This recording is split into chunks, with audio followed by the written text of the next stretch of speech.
Mana kalau di Golkar dinaikkan atau diturunkan? Eh, Kalau saya melihat bahwa ini momentum sebetulnya, saya bersyukur Mahkamah Konstitusi memutuskan hal ini, ya. Ini adalah pintu masuk, entry point kita untuk melakukan penyempurnaan sistem politik melalui sistem pemilu kita. Jadi kita kalau bicara tentang penyempurnaan sistem pemilu, itu nggak bisa lihat hanya cuma satu variabel ambang batas parlemen saja gitu. Nah, misalnya kenapa kami tadi Nisa sudah mengatakan bahwa di Komisi 2 sebenarnya di awal periode kami itu sudah mengambil inisiatif untuk melakukan penyempurnaan sistem politik melalui sistem pemilu. Bahkan kami sudah melangkah jauh ya, sudah buat naskah akademiknya, kemudian draft RUU-nya gitu.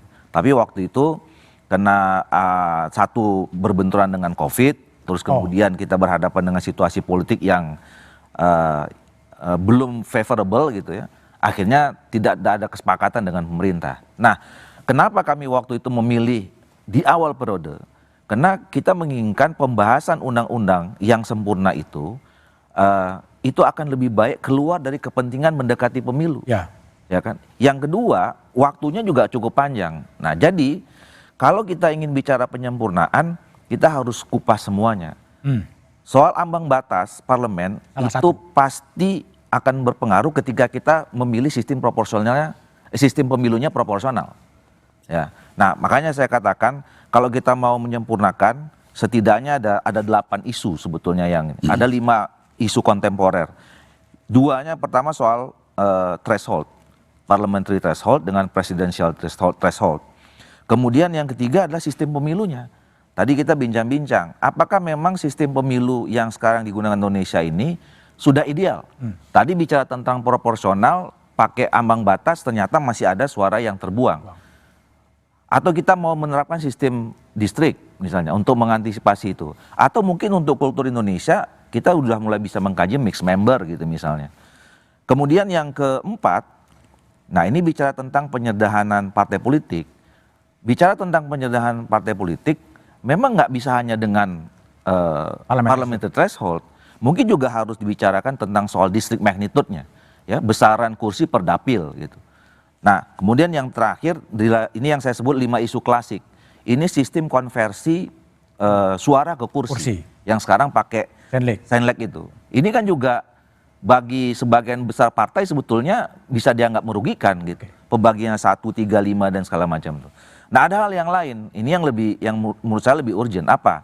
Soal bagaimana kita mengatasi pemilu kita ini sudah mulai harus dihentikan lah praktek-praktek moral hazard pemilu itu. Money politics, political transactional, vote buying gitu ya. Ini undang-undang kita tidak tegas bicara tentang soal itu gitu. Kemudian yang kedua adalah soal digitalisasi dan elektronisasi tahapan pemilu.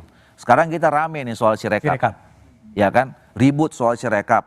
Kami juga di Komisi 2 waktu itu bilang udahlah, karena memang tidak ada diatur dalam undang-undang sekarang penggunaan sistem digital, ya ini nggak perlu. Sekalipun itu alat bantu misalnya. Nah, sekarang dijakin alat bantu jadi kisruh kan gara-gara ini. Jadi barang yang haram secara undang-undang nggak ada dan kemudian cuma jadi alat bantu membuat jadi kisruh kita gitu. Nah, yang ketiga soal keserentakan, Mas. Kita ini kan selama ini mengagung-agungkan keserentakan itu akan membuat efisien pemilu. Ternyata enggak. Boros juga. Gitu loh. Nah, kita mungkin harus berpikir apakah memang sudah yang terbaik Pileg dan Pilpres itu dijadikan hari yang sama, serentak. Gitu. Kemudian jaraknya dengan pilkada seperti apa. Nah, jadi buat saya ini blessing.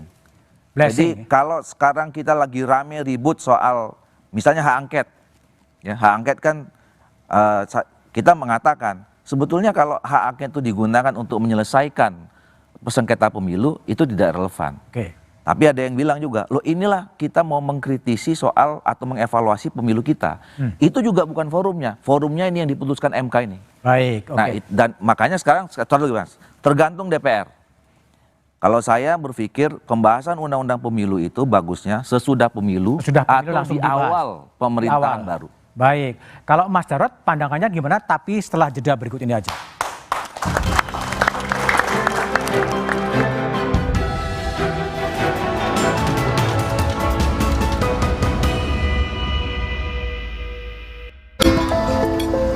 puasa, siang berasa lemes. Kenapa ya, Ma? Itu karena